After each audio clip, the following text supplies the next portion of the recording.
నీవు నీ కంటిలో ఉన్న దూలము ఎంచక నీ సహోదరుని కంటిలో ఉన్న నలుసును చూడనిలా.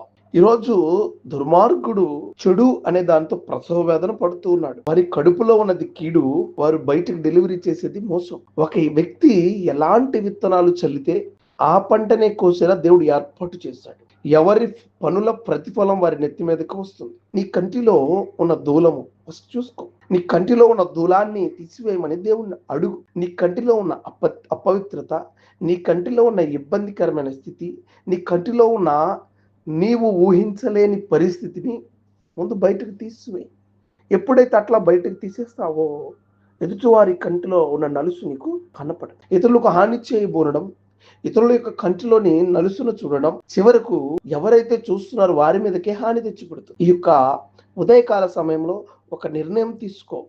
నేను బాధిస్తున్నారా, బాధించని. ఇబ్బంది పెడుతున్నారా, ఇబ్బంది పెట్టు. నీకున్న విలువను బట్టి నీ విలువను దిగజారుస్తున్నారా, దిగజారని. అపరాధాలు కనిపెట్టే దేవుడు పైనున్నాడు. నీకు ఆయన అద్భుతమైన అద్భుతమైన కృపతో నడిపింపు దయ చేయబోతూ ఉన్నాడు.